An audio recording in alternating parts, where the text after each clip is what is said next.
Hey everybody, Angryponcho here, and we're back playing Dead Space. It's time for Chapter 11, Alternate Solutions, also known as, hey, let's progress the plot without a whole lot actually happening in-game. Which is basically what happens here, as you can see up in there in the upper right-hand corner underneath, well, it's gone now, but it said flight deck, that's where we're headed. We've been to the flight deck before, although you may not have recognized it as such, because we were in the flight deck in Chapter 1. Mr. Clark, I'm approaching the shuttle hangar. You must find your way to the cargo bay. The marker, it's being stored in there. There's a cargo loading lift there you can use to deliver the marker up to the hangar. Please, you must help me with this. It's the only way. Dude, we've already agreed to help you. You don't have to keep asking. Alright, we got a bench over there. Do we have any extra? Well, let's look at our inventory. See if we've got anything we can sell or trade in. Got 42,000 credits, that's nice. I'm gonna hang on to those, but right now it looks like we're pretty well equipped to head out into this chapter. We can't go up there, so we're gonna have to go this way. Tram station, get the hell out of here, you. Dude, I got his pus sack once. That guy's already weak if we ever see him again.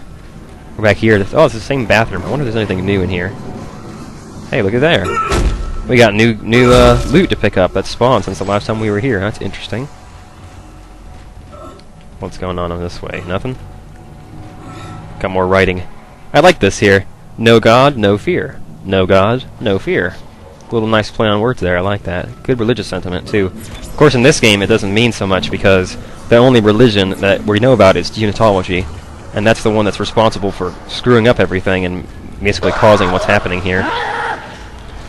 Oh, somebody's not happy.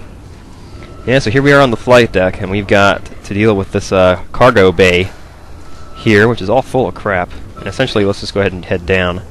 Because if we're up here, they're just going to start popping out of vents behind us, and that's not good. Alright, now this bit can get a little bit dangerous, because you're going to have guys popping out all over the place. And they're not going to be waiting until you're ready. Start out with a pregnant, I guess. Always be looking left and right. You don't ever want anybody to sneak up on you during this segment. Because there's quite a number of enemies that are going to be appearing. So keep your eyes open.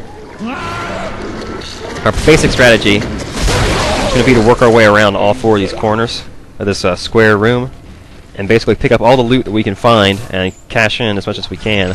And then we're going to need to actually move the marker itself, so we're going to get to see it, which is pretty cool. I think it's right over there, but we're not going to head to that till the end. I'm going to work my way around the long way to pick up all the pickups. Ammo and credits mostly. There's also a power node right there. You definitely want to at least swing by and pick this up. That's always worth it. Not a whole lot else is happening here. I think I'm actually going to head around and pick up all the loot. And then once we start moving the marker, that's going to trigger more enemies to appear. Because that's you trying to actually, complete your objective. Whereas what I'm doing right now is just running around picking up extra loot. Which I'm surprised they didn't sick guys on us for this part. But I guess they're going a little bit easy on us. Because they're going to give us quite a number of elite slashers and pregnants during this segment, and if you cut open one of those pregnants, it's going to be a bad end to a very long day. Alright, let's pick that stuff up. Got a couple more lockers over here. Hell knows who opened the other ones that are already open. These are the first lockers we've seen that have been opened, but not by us. Activate, retrieve cargo. And down there somewhere is the marker. And this crane is going to go down there and snatch it up for us. You can see how the box is attached up to the walls and everything. It has a very good cargo hold feel, but there it is.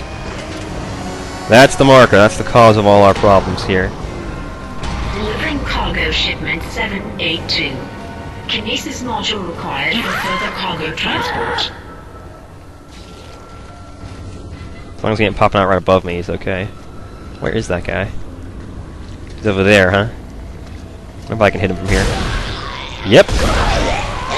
Nice. He made some interesting sounds. We got metal legs here. Have to go for the arms on this guy. Should be tricky. I'm not sure if the tentacle that's over there is going to be attacking the necromorphs or just us, but you gotta be careful. Here's another pregnant here. Go for that leg. We don't want to go too far out into the middle. That is going to mean that we're vulnerable to those tentacles as well. Although we are going to have to take those tentacles out, so let's go ahead and do so. Basically, we just want to find that pus-filled sack and light it up. It's usually going to take 2 go-rounds for each tentacle. but it's not a particularly dangerous fight. There he goes. Takes about 10 shots, it looks like. And then you got that bloody stump, which eventually disappears. We're going to get, I think, 2 or 3 tentacles total. So make sure we move slowly here so we can fight them while we're still out of their range. 5, 6, 7, 8, 9, 10, 11, 12, 13. About 13 shots. A couple of those missed, though, so it's probably only 10 or 11 actually killing. I'm hearing something, but I have no idea where it's coming from. Alright, I think it's time for us to move the marker. We've killed all the enemies that appeared just by summoning it. Now once we start moving this thing, more and more are going to start popping out as we go. Now if you missed some of the cutscenes or you didn't quite get what was happening, I'll go ahead and explain to you. I guess it's not really the best time to do this because it's so loud right now, but you need to know what's going on in order to understand what the hell is happening. Oh, damn it, I don't have any stasis equipped. Bad. I'm hitting this guy on the wrong leg. Alright, I need to get some space and use a stasis pack. Alright, good. Got a pregnant. Want to knock him. Oh, shit! Wow, okay. Nice. Those tentacles are... I guess there's more than 2. So there must be at least 3 there. I don't know, maybe moving the marker made another one pop up, but that kind of sucks. I was hoping not to avoid getting slaughtered in that segment, because it does tend to happen a lot. This little bit is particularly difficult. Oh man, we gotta do it all over? Seriously? Alright, well at least now we know what's what. And I'm not gonna bother picking up the loot first this time. I'll save it for last, just in case I do die again. You don't have to watch me do it 3 times. Alright, where's the pregnant? He's the first one that comes over, isn't he? He's all the way over there. What's he doing? Alright, well let's just seek him out. Seek and destroy. Oh, gotcha. Yeah, like I said, the plasma cutter does not lose accuracy with distance. So, yeah, see, there's no tentacles popping out yet. This is grown pregnant. Look at that arm. Shit, I busted him open, didn't I? What's he got? Little bastards? No, he's got lurkers. Thankfully, they're the pale lurkers, so they aren't particularly dangerous. See, it takes like 6 shots even if you're missing the limbs. We've gotten so used to fighting the elite enemies that the regular ones are going to be pretty much a snap for us from this point on.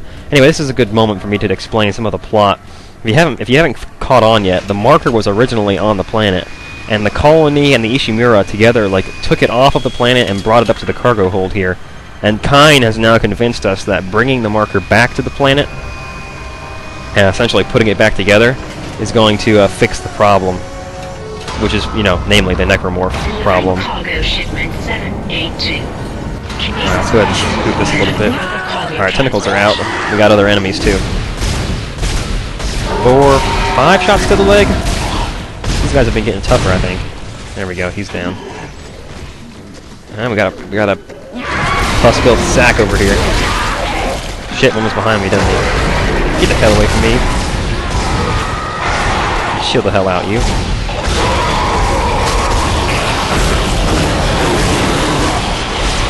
Alan behind me too. I need to move.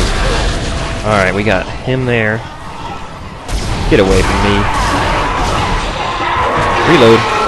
Run, Isaac, run! Try to keep our health up. They're right on our asses, but they're not particularly dangerous at this point, because if I want to, I can go up the lift. Which, oh shit. Well, let's do that. See you guys later. Now this is a neat little trick here, because if you do go up the lift, they're not going to just give up. They're not going to wander around aimlessly. So they do have the ability to go through vents. So what they're going to do is they're going to head over to the nearest vent that they can get to, which is going to be this one here, and they're going to try to jump into it. But if you shoot at him, he's behind me. See, he popped out of the vent up here. One of them must have got past me and got into that vent down there. But basically, how this guy got up here without using the lift, god damn it, sit still, would you? Is, yeah, he popped right out of the air like this guy's doing. Damn it, see, I hate having to go for the arms first, because they're still moving around all the time. But this is actually not a bad strategy if you're kind of not particularly good at getting a bunch of enemies at once and, managing a crowd, keeping them away from you. Because what'll happen here is you'll come up here, and you basically force the enemies to attack you one at a time. Because if you look around here, there's a vent there, but I've never seen anybody come out of that. They only come out of this one, it seems. And so you basically just take them on one at a time as they go through that vent. Just basically by forcing them through a choke point, Instead of a bunch of guys attacking you at once, it's just a series of one-on-one fights. Wow, I killed him by cutting off his leg. Interesting. And he gives us a stasis pack. Nice. I'm going to go ahead and use that, just because we're going to want to use stasis in these later battles. It's much better than running away. Alright, let's go ahead and pick up the loot that's sitting here. No need to wait. Alright, I'm going to go ahead and take out the tentacle here. Oh, we got another pregnant coming up behind us. Thought I heard something weird going on back here. This segment here is like a significant portion of the chapter, and so don't be surprised if it takes you a while to get through this room. It's because this is probably like 40 to 50% of the chapter happens in this room. There he goes. Alright, where's number 2? I'm gonna take him out next. Come on, show me your war face.